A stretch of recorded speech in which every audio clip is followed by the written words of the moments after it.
Welcome to the Macdownunder Podcast for all Australian Apple computer enthusiasts and collectors. So welcome to episode 15 of the Macdownunder Podcast. I'm Justin, and thanks for everyone tuning in, and thanks so much for your likes and comments.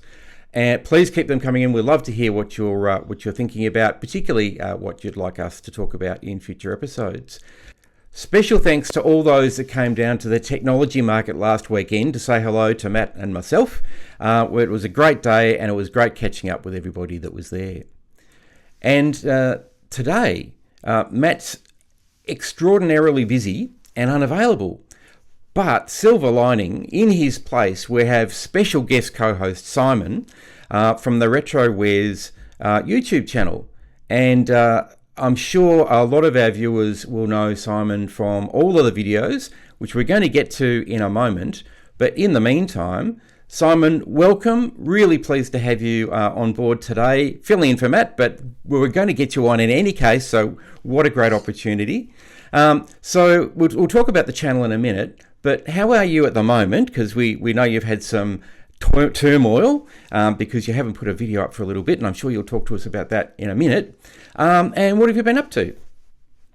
Well, first of all, thanks for having me. Really appreciate it.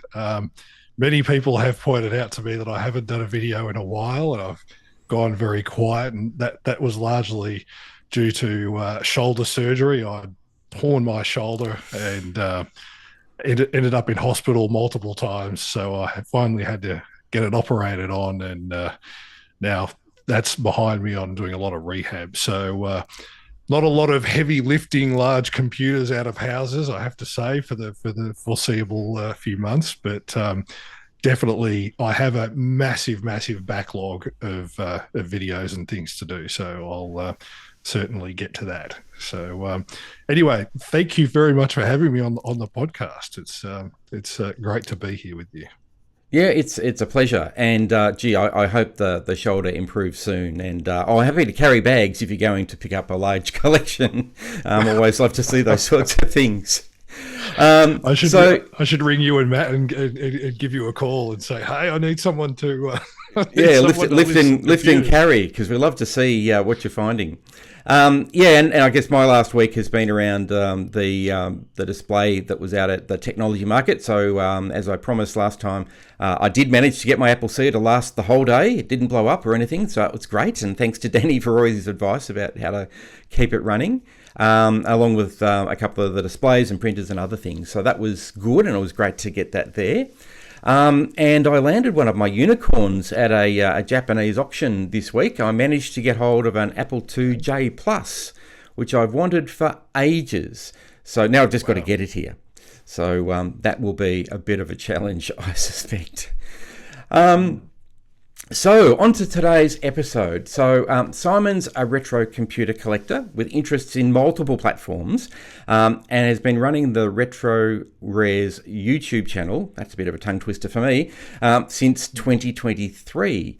And I suspect, like a lot of our audience, Simon came to my attention back in January this year when he posted a video about a huge collection of retro computers that he came upon in rural Victoria with lots of Apple gear in it. And since then, he's been posting a number of other videos about Apple finds and various other platforms along the way. So Simon, but we'll get to the channel and those videos in a moment. But first off, what got you into retro computing? Oh, wow. This was probably just growing up with it. This is back in the 80s. I first used an Amstrad back in 1984, when I was quite young, and it was the actual CPC 464. So it was the one with for people who don't know Amstrads, with the multicolored keyboard. And I was literally dumped at a relative's house one day, and they said, here, Simon, here's a computer, go to it. And I didn't know much, but I literally spent the day on this thing. So I had to teach myself BASIC and all that sort of stuff. Then I came across an Apple II clone and used that. And then eventually my parents bit the bullet and said, look, we're going to buy you an IBM XT. And That was in 1987, so that was a clone, and it cost $3,000 at the time with an Epson printer, quite expensive. And then after that, I got into going online. So a friend of mine actually was at Melbourne University back in the late 80s and showed me this thing called a modem and dial-up internet. This was back just when the internet was just starting, so before the web and that sort of stuff. So he came around and would dial into Melbourne Uni and use FTP and all that sort of stuff and Gopher and things like that back then. And yeah, the rest is history. So in the early 90s, I started an internet service provider company, literally called isp.com.au. So I've just been involved in it ever since. You know, I was one of these kids who went around, what do they call it? Hard Rubbish Day, and just collected stuff. You know, when people put out their old computers in the 80s, I was the kid who was just ripping out the RAM and the CPUs and the hard drives and stuff out of it and coming home with all this treasure and just saying, you know, can I upgrade my computer? So that was me. And, you know, I love the stuff. I, you know, eat, breathe, sleep it. So, yeah, that's how it all started. Fantastic! What a great story there, right? And lots of actually parallels with my story. I went off and did other things outside of tech, but Melbourne Uni, dial up on the old SEs. In fact, in the Uni lab there, same stories. That's fantastic. Now I'm going to ask about your favourite platform, but we know, of course, it's going to be the Apple if you're here at the Macdownunder podcast. So rather than asking you the favourite platform, what's your favourite computer? You've been collecting, obviously, for a very long time. What's your favourite machine, particularly Apple? Particularly Apple? I think it would be the Apple III. It's something that I've always loved and wanted to have, and now finally got one this year. I just, yeah, and that is the Apple III. That's the very one that came out of an attic, literally. So you know what? Growing up, I have to say, and your viewers are going to post comments about this. It's going to be controversial. I wasn't really in love with Apples growing up. Apart from the Apple II that I first used, I always wanted a 2E. I actually used a 2C. A friend of mine, a friend at primary school, actually had a 2C. We used to go around and play on that too. I love the keyboards of the 2C, but I actually was more of an IBM person.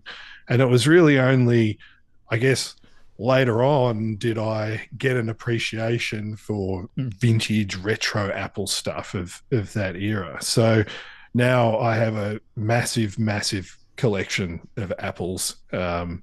You name it, I probably have it. You know, I've got all the multicolored Macs and all that sort of stuff. And actually some of my computers are in the museum. But I would say, to answer your question, Apple III, definitely. I guess more broader, you know, going beyond Macs and things.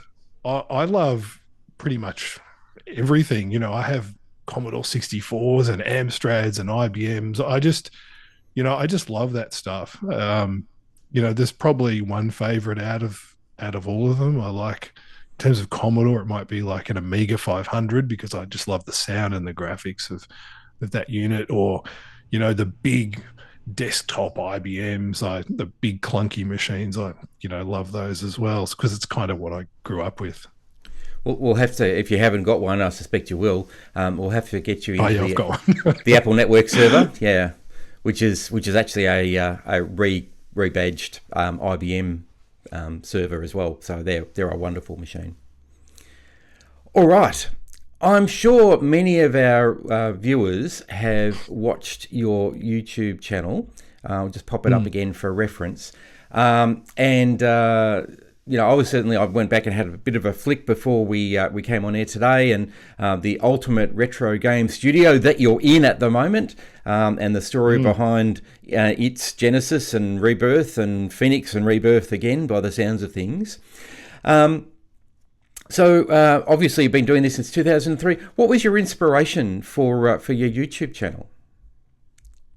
It was really just documenting what I was doing because I just love this stuff, and I have, you know, a big collection of computers and vintage computer games and retro games and stuff, I just thought, you know what, there's got to be other people who appreciate this stuff, not just say, like the Commodore 64, but handheld games or Atari or big box games and things like that.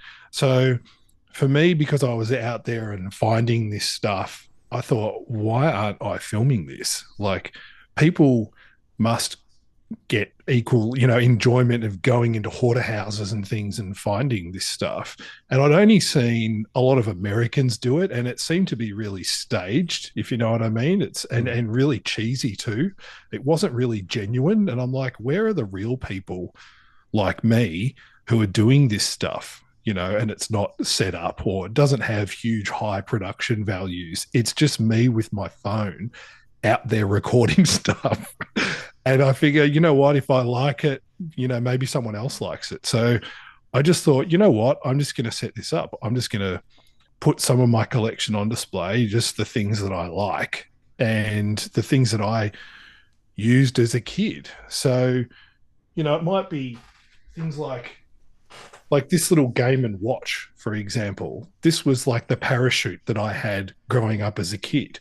And the same with, Galaxy Invader up there, the things that occupied my time as a childhood. And that's what I am all about. And it's just gone from there. That's the reality of it. Well, we're all loving the show. There's obviously, you've got a great audience as well. So lots of people out there champing at the bit for the next video. But what I would like to talk to you about is the video that really made you come to my attention before we met at the Mac Museum earlier in the year, which is the three houses in rural Victoria, which had a whole range of stuff, but I'll let you talk to that. And I guess, what piqued my interest was all the Apple stuff that was there. So I know you can't tell us an awful lot about it, but how did all of that come about? What would you like to tell us about that experience? I guess first of all, I'd say I'm an absolute magnet for hoarder houses. I don't know what it is, but the universe has this thing of putting me in touch with hoarder houses all the time. And so this wasn't my first hoarder house, certainly, but I could talk to it by all means. This actually came about, and it's probably the result of me not saying no to a lot of stuff.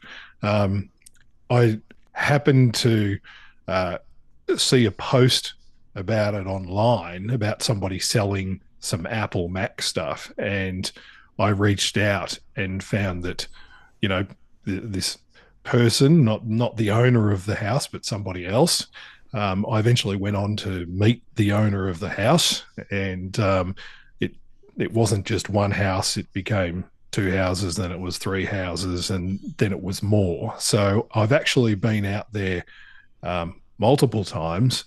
And I actually have another set of videos that I haven't published on another two houses and even more stuff that is in there. So it's actually far bigger than what we see on the screen. But so that's how come it came about. And I literally went out there the first time, and it was, I guess, one of those things where you've got to make up your mind as a collector. How far do you want to go? How long do you want to travel? And for me, I was like, you know what? I don't mind. I'll travel overnight. I'll get some accommodation. I'll wake up the next morning. We'll go on a big drive in the middle of nowhere and just see what happens. And I figured, well, worst case scenario, I'm going to come back with some video footage for YouTube, and maybe I might come back with a couple of computers. And that's exactly what happened. But, take that room that you've got up at the moment. When you walk into a room and all you just see is Mac or Apple monitors, it's just mind-blowing. And I'm sitting there, as you would too, Justin, looking at this going, how many capacitors am I just going to have to replace here? And so I look at it from that point of view, because I want to preserve stuff. And that's what I'm all about. Is I'm not a hoarder. Like, I don't want to just get this stuff and put it on a shelf like what's here. I want this stuff to work, and I want people to use it, and I want to see people enjoying it. So for me, it's about preservation and then sort of passing it on to the next generation of vintage computer enthusiasts. And or preserving it so that, people know, I guess, our history of vintage computing. So that's kind of my intent. So, when I go out to places like this and I see just the volume of stuff, I'm like, wow, how can we preserve this properly? And having met the owner and the owner wanted to move on, it's kind of hard when you've got that volume of stuff. It's like, well, okay, where do you start? Lucky he wasn't under too much in terms of time constraints and have spent, many, many months just whittling these things down. And that's really what's happened. Just prior to that, I was in another hoarder house. I shouldn't call them a hoarder house. That was actually a different scenario, but I was in a hoarder house, a real hoarder house in suburban Melbourne. And they had some Apple stuff, not a lot, mainly sort of 8-bit Commodore, Amstrad things, but they had multiple properties. And this was in suburban Melbourne. This is a really big property. And they had multiple houses, and it was just boxed floor to ceiling. Like, you couldn't really walk in there. You had to move boxes out of the way. There wasn't an empty bit of floor space. And I went there the first time and I couldn't believe it. And I actually rang a friend of mine, Ian, who runs, Ian, the technology, swap meet, Ian Mav. I rang him up and said, hey, I actually need help here. There's too much for me to handle. And, Ian got in his four-wheel drive and came down, and we were just blown away. And I'm like, mate, take it. Take whatever you want, because there's just too much here. And I out of that house, I got something like 9 Commodore 64s. And, I think Ian got an Amstrad, a lot of software. We got tons and tons of stuff. It was just out of control. So these things are around. And in that instance, this was just somebody who reached out to me and said they'd seen my videos and said, look, we just want to, we're running on a clock. We've just got to tear down this house. We know you're into computers. Come and save this stuff. And so that's what I did. And gee, it is saving the stuff, isn't it? Because it's for me anyway, and I suspect you're the same.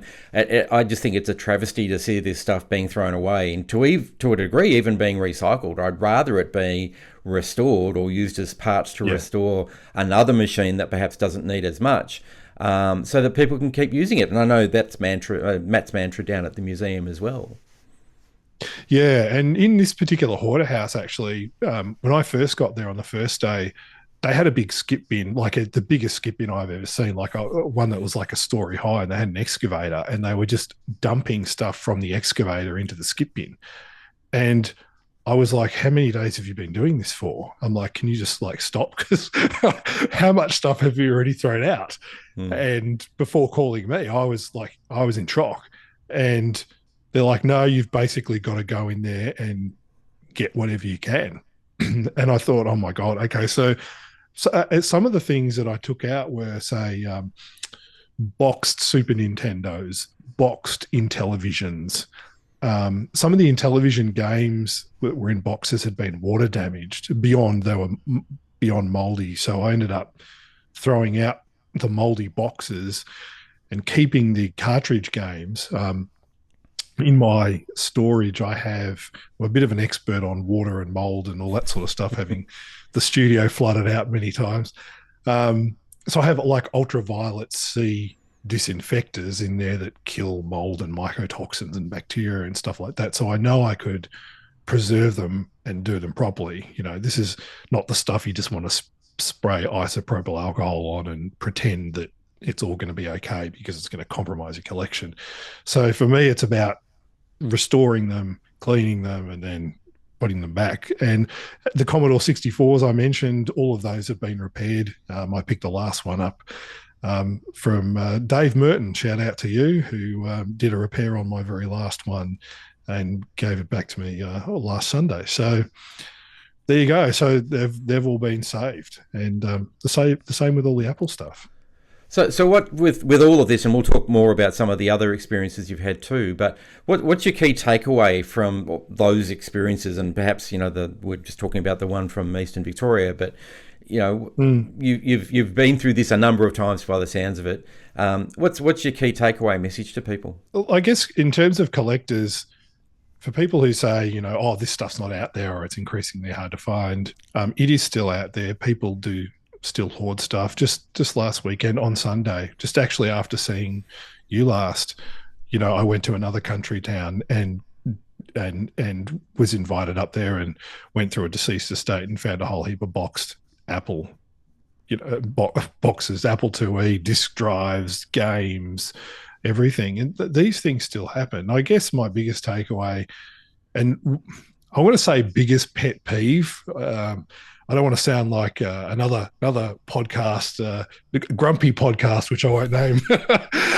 But my biggest pet peeve is really seeing people getting rolled by collectors who go up, and take a deceased estate. You've got to be very, very mindful about how these people feel. And in my case, it was a case of I knew where the money was going to. Obviously, the gentleman had passed away. He'd kept a lot of this boxed Apple stuff in his room, and his family were going to use this money for his house and for his funeral and all that sort of stuff. So I was like, you know what? These guys deserve to be paid properly and not rolled. You can't walk in there and do like an American Pickers style thing and go, oh, I'll just give you $50 for that, for that boxed Apple IIe. Like, that's not going to cut it. But so in terms of my biggest takeaways, it's, yes, you can find stuff. It is out there. You've just got to ask and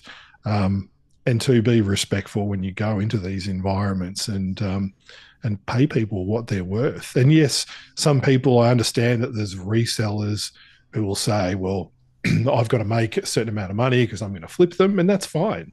I completely understand you're not a charity and you're a business, and that's okay. So maybe you are paying a bit less in order to make some profit on the end.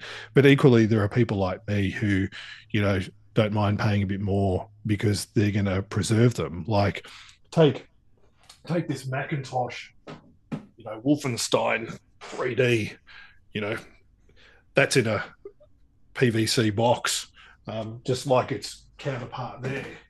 So, when I talk about preserving stuff, I really mean it. Like, I'm going to take really good care of it. And I think a lot of people just want to see this stuff go to a good home. And that's really it. And certainly that's the last few things that I've picked up, just because they're recent in memory, that's exactly the message from the people that I've purchased from, is I just want to make sure people, someone's going to use it.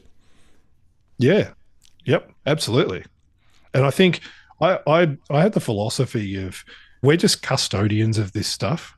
Like, I could get hit by a bus tomorrow and I'd want all this stuff to go to a good place and for it to be put on display or used or appreciated. I would hate for it to go, in the bin.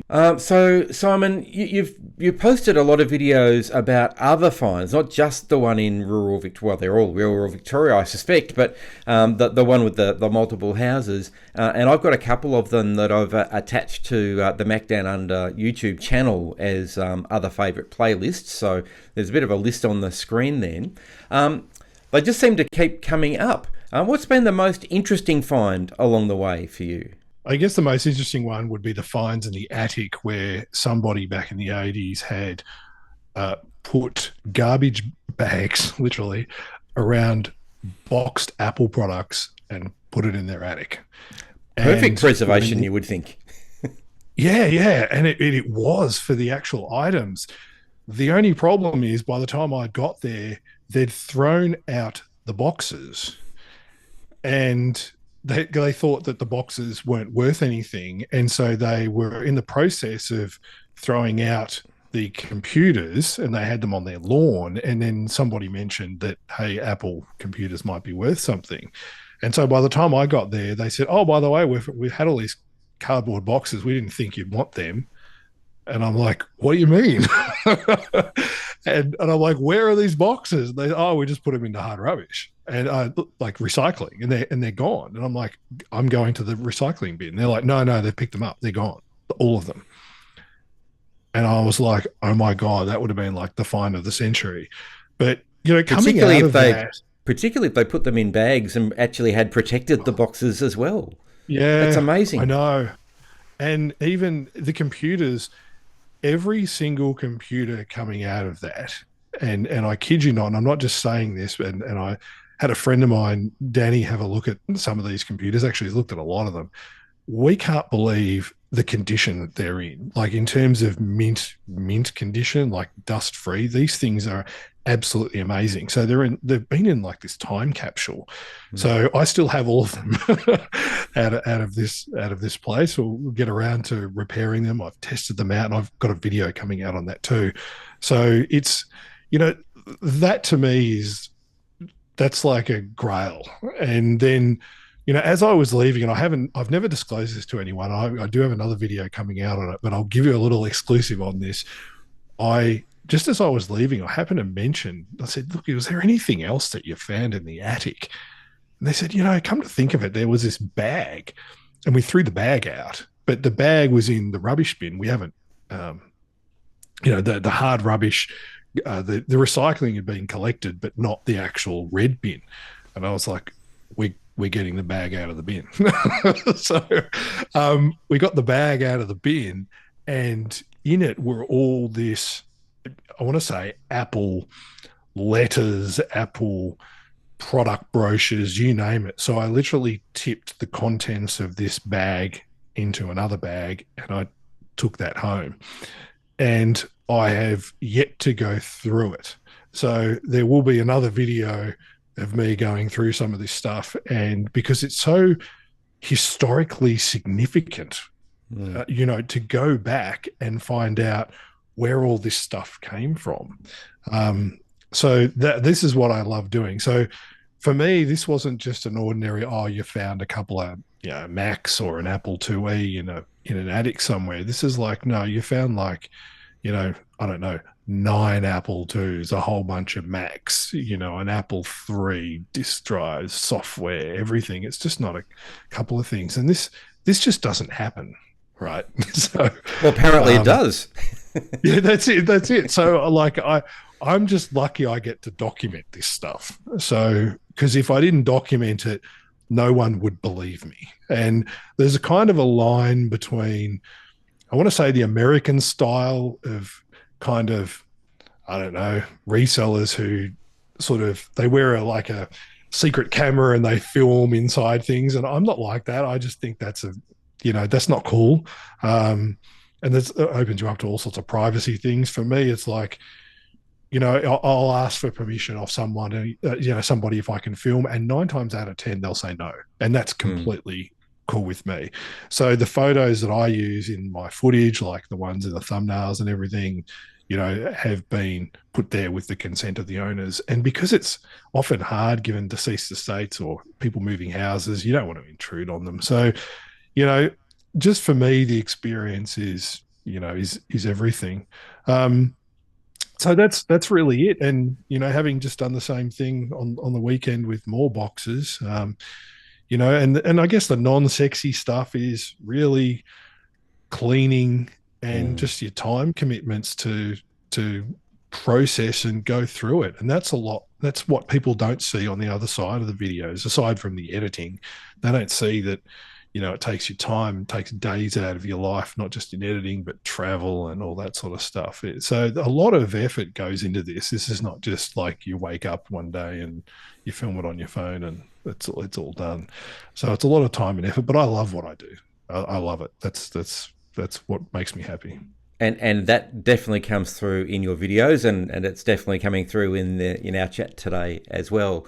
In fact, Matt and I have been talking about a future video about cleaning, and there's a couple of people now, including yourself, because you've mentioned it a few times, that will probably tap on the shoulder to maybe be in a panel to talk about it, because even the recent expo on Sunday with the Apple IIc, the amount of cleaning to make the cables clean and the keyboard acceptable, let alone I didn't get to do any sort of de-yellowing or retrowriting or anything, but just to get it clean enough and presentable enough to say, hey, look, this is, you know, a decent machine that's, you know, on display. is effort enough. Let alone if you're doing that to multiple pieces you're getting out of someone's attic or spare house or whatever it might be.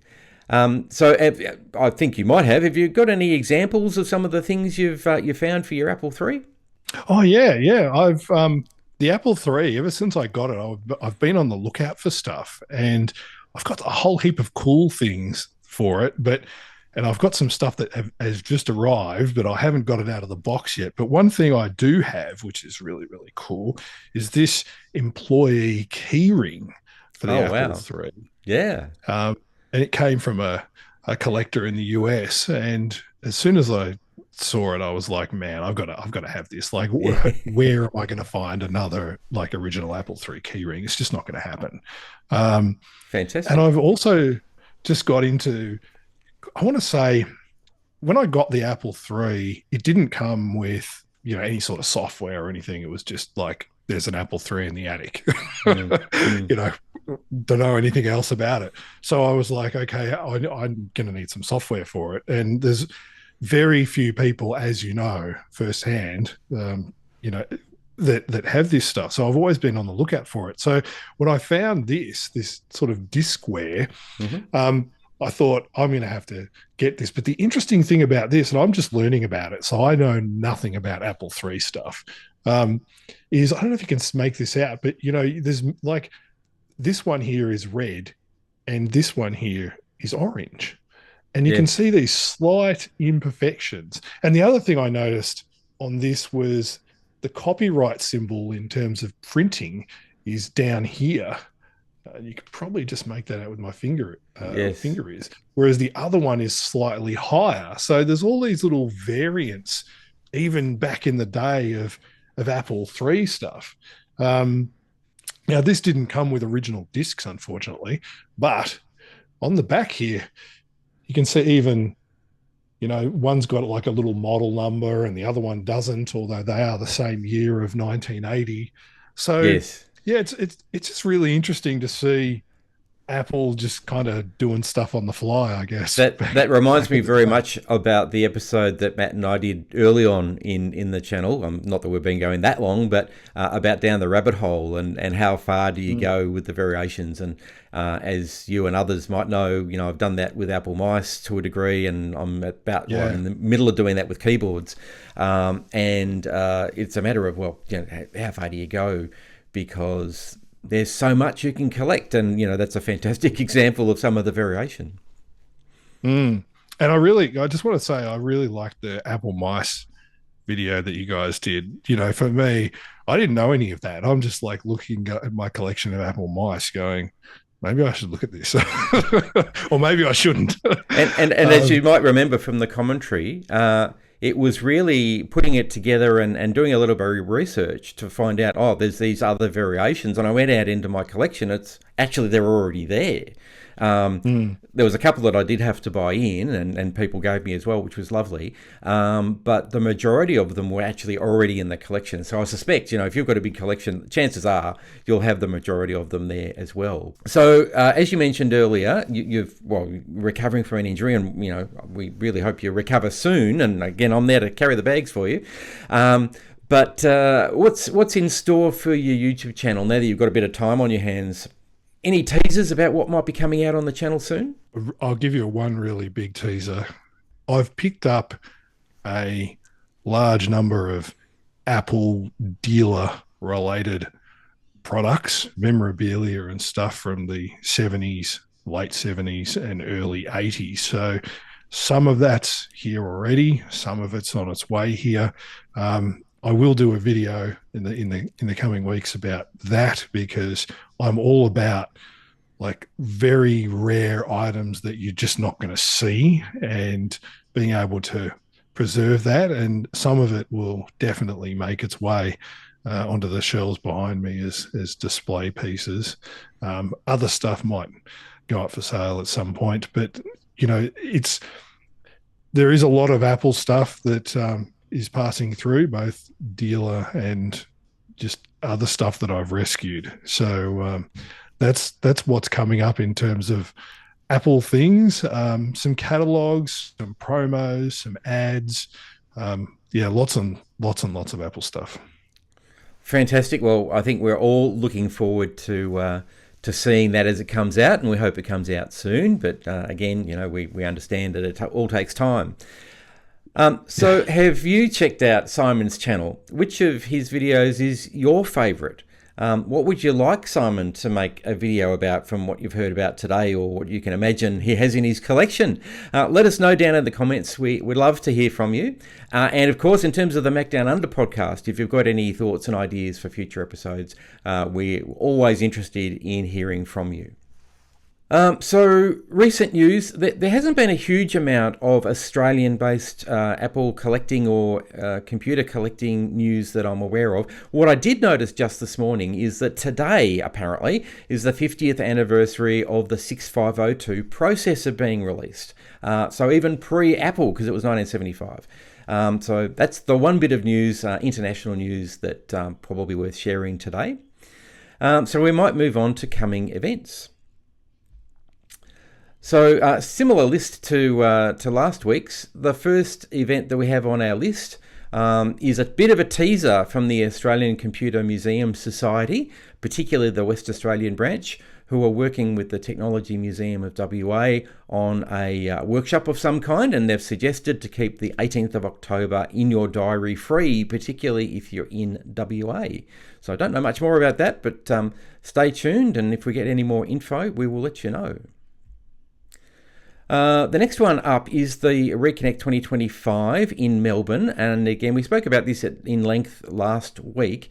So Matt will be attending this and doing a bit of a demo, but this is from the Claris organisation, particularly around the FileMaker Pro product. It is a commercial event, so for the public days the tickets start at $449, so you'd really want to be there. But if you're interested in Claris and FileMaker Pro in particular, or you really, really, really want to meet Matt, then this is an opportunity to do that. Coming up in Adelaide on the 10th of October is the Adelaide Retro Computing Group. So as usual, they're at the Unley Community Centre on the Friday afternoon. And as we mentioned last week, they have put out a bit of a teaser about their next swap meet in the same venue on the 29th of November. So a bit of time to go, plenty of time to plan. Simon, do you go to many swap meets like this? I haven't been, and I haven't been one to go out and do swap meets over the years, but it's probably only in the last, I want to say 5 years, have I started going to some of the computer swap meets, and it's just a time thing for me. I plan on going to more and more, and I know Craig does a lot in Adelaide. I see a lot of his stuff online, so shout out to you, and shout out to the Adelaide crew, because they're a great model for this stuff, and particularly ARC. I'd love to go to Adelaide and check it out. I might do that in the future.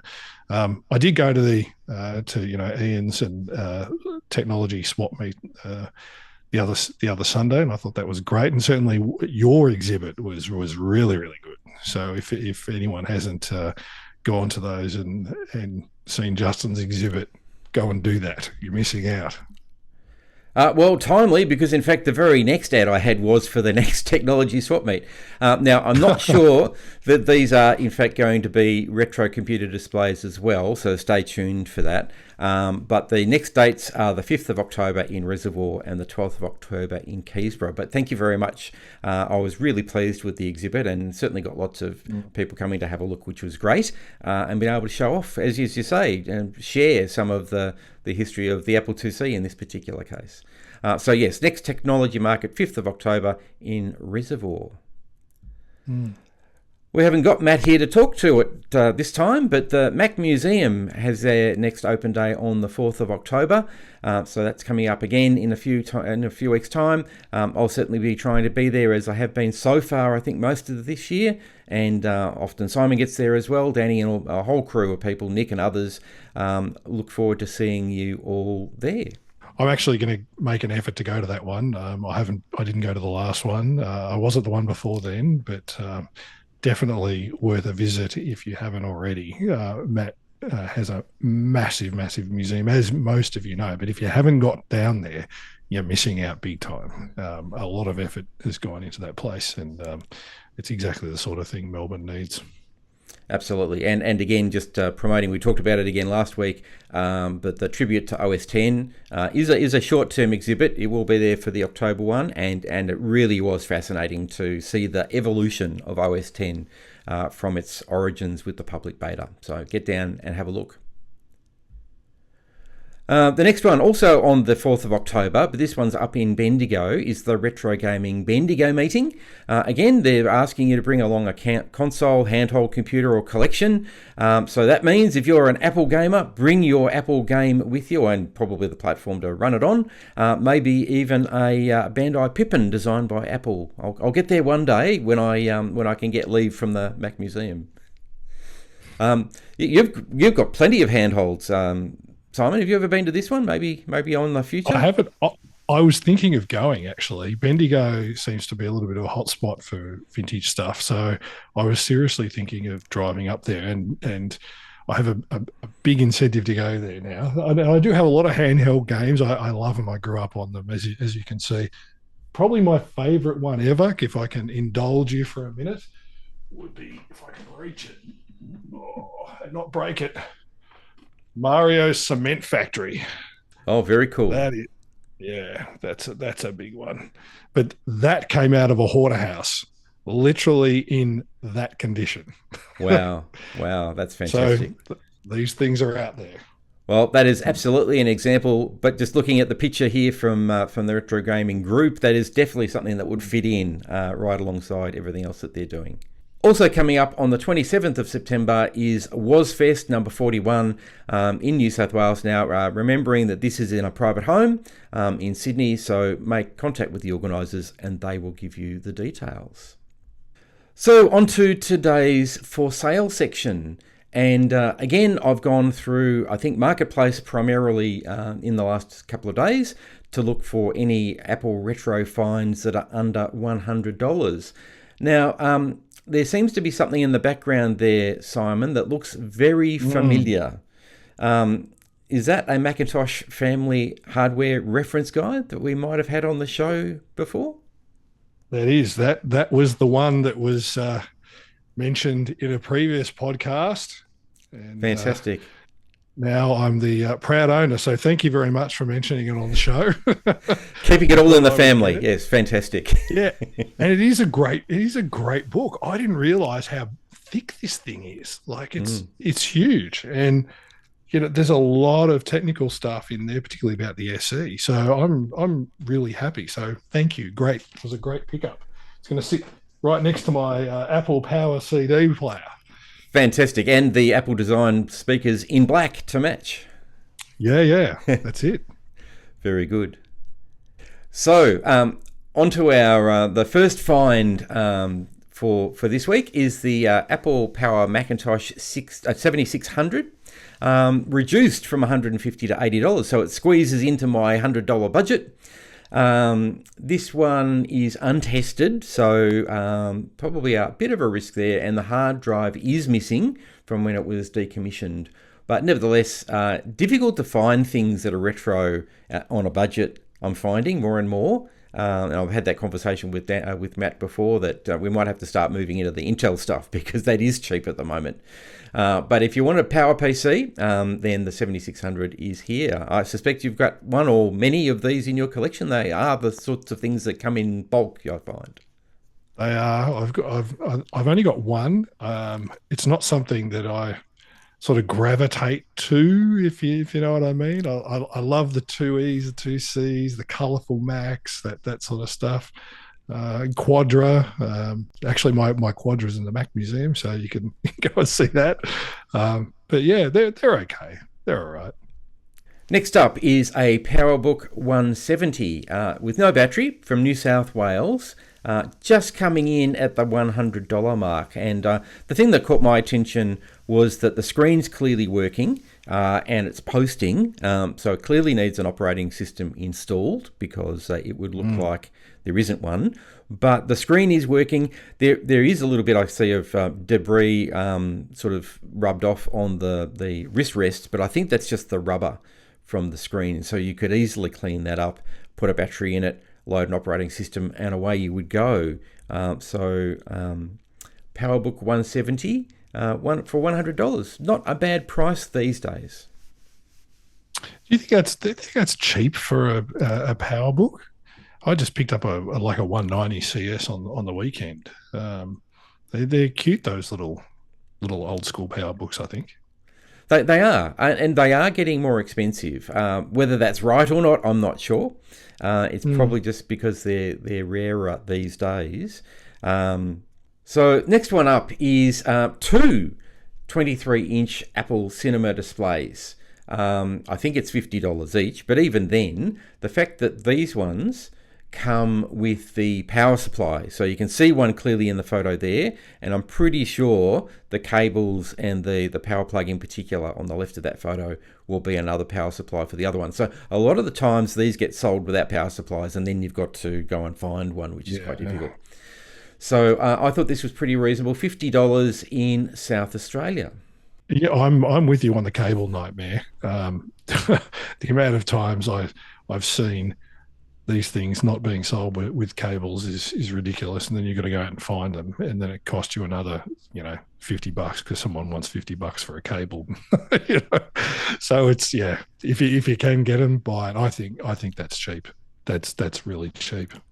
Next one is the Apple wireless keyboard. So this will probably feature in a future episode because it is an interesting keyboard because it's the first wireless one. Bluetooth 1.0, I think. $50 from Melbourne. This one takes batteries, and it's a bit different to most of the others in the way that they load. So for me, nice little keyboard. Do you go into those sorts of things? You know what? I saw a bunch of them on the weekend at the place that I was looking at for all the vintage stuff. I left them. I've got to be honest with you. It's not something I wanted to grab, but I've got enough. But I can understand, if you don't, or if you're into that, or maybe you've got a keyboard you want to replace. I think that one looks clean compared to, and it says restored condition compared to. A lot of them, when you get them, they're really, really dirty, and then you got to rip off the keycaps, and that's just a whole nother nightmare. So if you can get one that's already done, especially for $50, I reckon that's a steal. Yeah, and not yellowed at all, because these can yellow quite badly, and this one certainly in very good condition, as you say. Now, the next listing, normally I wouldn't talk about, I see them all the time and they annoy me normally, about something listed at $0 and then they say, but not really free in the ad. I'd rather they put a big price and then say, actually name your price. However, I thought this particular ad was worth talking about because they are suggesting make an offer on a whole range of things. Now, from what I can tell, the ad's not all that clear, but it looks like there's 3 eMacs, 2 iMacs, an LC something or other, I can't work out which one, some Apple design keyboards. The fact that there's a Apple II drive next to the LC makes me wonder, I wouldn't confirm it, whether it's got a 2E card in it because there's no Apple IIs around in the photos, but again, you would need to ask your questions about it. And then a whole range of keyboards. So there's 7 extended keyboards there. Most of them Apple designed. There's obviously the one keyboard 2 there as well. And then there's a G3 PowerBook power supply there somewhere. I can't quite find it now. Oh, there it is. It's on top of the LC2. So there's a whole range of things there to make an offer on in Adelaide. So I just thought it was worth bringing to people's attention because I reckon you could probably make an offer for under $100 for some of that. Probably not all of it, but certainly some of it. Those iMacs go for well more than $100 these days. So I think worth having a look at. Yeah, I think it's worth making an offer on. I think the only thing that concerns me in this, and I'm really picky and OCD, I have to say, is if you look at maybe, so that photo there that with the coloured Mac is really nice. So if you don't have one of those, that's worth picking up. The other one, white, I wouldn't worry about. But there was another photo there, Justin. One of them looked really, really dirty. No, not that one. That one. Yeah, so I'd be worried about that in terms of mold risk, I just have an issue with that. Like, and cleaning, I'd be like, that puts me off, to be honest. But the rest of it, you could definitely pick apart. Like if you wanted another drive, really depends. Sometimes you see with people that say make me an offer, they think their stuff's worth like $1 million. Whereas, that computer there, I wouldn't pick that up for me, but other people might for parts. Who knows? It's horses for courses, I guess. And the last one for today is this Power Mac G4 Quicksilver. So I've broken my rule. It is over $100, but I'll justify my reason, and that is that it does come with the cinema display, which is clearly working and looking fantastic. The Quicksilver itself is looking in pretty good condition. I do notice that they claim that there's some scratches and so forth, so they've been pretty upfront about that. But it's also got the zip drive installed, the original zip drive and the CD recorder, so in pretty good shape. So I figured $150 for this combo was a really good price from Adelaide, South Australia. Yeah, I saw a couple of G4s on the weekend. I didn't get them, but I know a lot of people rip out the hard drives out of those and still sell them for around $80 to $100. So to have that with the monitor and it working, and it looks like it starts up the hard drives in it, I think that's great. Quite often those monitors would sell for, I don't know, around $100 anyway. So I think it's a good buy for someone who doesn't have one. Right, so that's the end of episode 15. We've been talking a lot, but really it doesn't seem like we've spent much time at all. I've really enjoyed the conversation today. We really appreciate any comments that you'd like to make to help us improve, and anything particularly you'd like us to talk about. But Simon, thank you so much for your time today. I've absolutely enjoyed our chat and hearing more and more about behind the scenes at Retro Rarez YouTube channel, and also a little bit about your history with your dial-up ISP and everything else that you've been involved in retro computing. So before we finish up today, any final thoughts you'd like to share before we go? No, I just wanted to thank you for having me on, and I think it's great that you and Matt are doing this podcast and also giving the Mac Museum a bit of a plug. I think it's great that Melbourne is such a hive of activity with regards to retro computing. So it's great to see this stuff. More than happy to come on and share my love for all things vintage computing. Fantastic. So I'll be back next week. I think Matt will be available, but stay tuned and we'll let you know. So like and subscribe so you don't miss out on future episodes. Again, thank you to Simon for joining us today as the special guest co-host. So until we see each other again, take care and see you then. Thank you for joining the Macdownunder Podcast. Don't forget to like and subscribe, and we'll see you again soon.